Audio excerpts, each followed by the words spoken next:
Communication is the most important thing that we need to establish in all of our relationships. When we talk about communication, we talk about telling the people around us what we want, what we need, what we like, what we don't, and other things. It's as simple as you cannot merely expect someone to know what you are thinking, you need to tell them. The key to every relationship, be it your parents, friends, even romantic relationships, is to talk to people. For example, if you want a sandwich, you must express that you want a sandwich. Communication means understanding that people will not know what you think unless you tell them. Communication is the key to sharing a good relationship with your family members. Family members share their happiness, sorrow, and stories through communication. Communication is the most important factor that helps you share a good relationship with your family. Without communication, you wouldn't know many things about the members of the family. When you neglect to share good communication skills with your family, you will be awkward around them. You and your family will not know what to talk about to each other. Neglecting communication leads to having uncomfortable relationships with close members of your family. When you have good communication skills, you will be able to easily make friends. Good communication skills help you know what kind of conversation will help you start a conversation with someone new. Communication helps you learn new things about someone every time you talk to them. An important part of communication is listening. You need to be open to listening to another person too.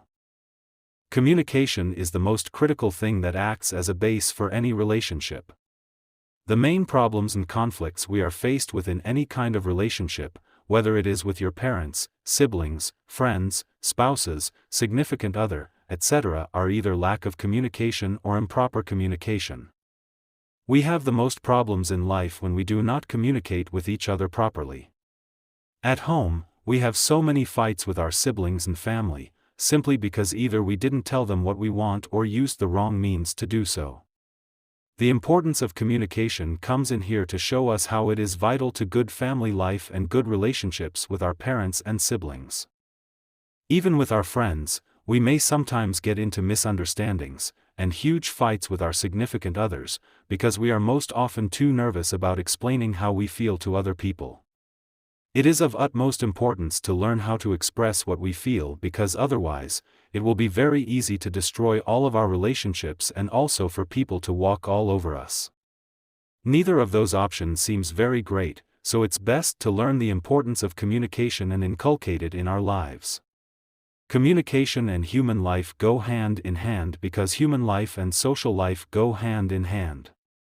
Human life is all about communicating with one another, talking about things like the weather and the government and many other things. Amidst this, we may sometimes find that two humans disagree about something rather than communicating the reason and reasoning behind why it becomes easier to verbally pounce on another and engage in conflict. Wouldn't it be simpler to merely communicate? The downside is that communicating with a person puts you in a vulnerable position because it requires a person to open up and speak out about what they want and how they feel. Vulnerability is uncomfortable for most people, and that's why relationships often go down the drain, because people are unable to get past their insecurities. Problems arise in relationships because we often forget that none of us are mind readers and we cannot simply predict or figure out what a person is thinking just like that. To take another example, if you want to borrow a book from someone but haven't told them that, and they give it to someone else before you tell them, it will be your mistake for not having communicated with them about the same earlier. Lack of communication is the worst way to destroy a relationship, that, and improper communication. These are two things which lead to horrible situations that we could have easily seen coming. What happens with most of our relationships is that we are often faced with conflict in our relationships. This conflict arises from not being able to communicate with one another. It is a common saying that communication is key for any relationship, but on the face of it, it's confusing to think about what this means, so let's break it down and try to understand it. When we talk about communication, we refer to the idea that we need to share our thoughts and feelings with the people around us. It is important to, for example, let people know when you do not like the way that they have done something so that they do not do it the same way again, especially when it directly or indirectly affects you. If you don't tell them about it, how will they know how you feel about it? With every relationship we share, we need to make an effort to communicate well. How will the other person even know what we are thinking and feeling if we do not do so? It is highly understandable that putting everything you think and everything you feel out there for another person to come and listen to you can be quite a scary thing to do, placing yourself on that pedestal of vulnerability and trusting someone enough to keep your thoughts and feelings safe in their minds. Yes, it takes a lot of courage. But without communicating, there is no possible way for us to enjoy good relationships through and through. Without communicating, conflicts and problems will always arise in the relationship, whether the relationship is with your family, friends, or even the people with whom you share your workplace. There are so many different kinds of communication that we have to go through every day. We have to communicate with our parents, teachers, siblings, colleagues, classmates, friends, etc.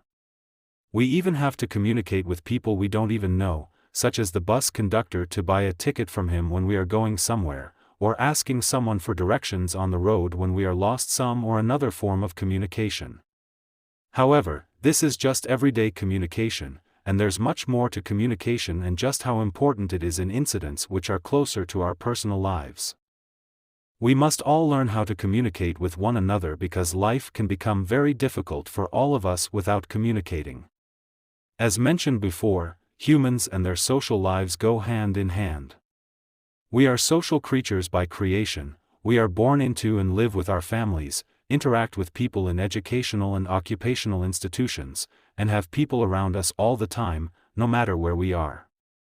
Thus, it is incredibly important to learn what we can now call the art of communication. It is okay to be vulnerable, and it is okay to let out your emotions and feelings when they become too overwhelming, and communication helps us do that. Talking about things is the best way to let your feelings out, or at least this is how it works when talking about the feelings surrounding the various relationships you have in your life. Imagine that you have a significant other in your life, someone who you are in a romantic relationship with, and you dislike something they said about you to someone else. On the one hand, you can pretend like it did not bother you, so you go about as you were, but the emotional turmoil will remain in your mind. On the other hand, if you communicate to your significant other about how they said bothered you, you can talk about it, they will apologize to you, and the air will be cleared. Isn't this a much better option than to carry around anger or any other negative emotion?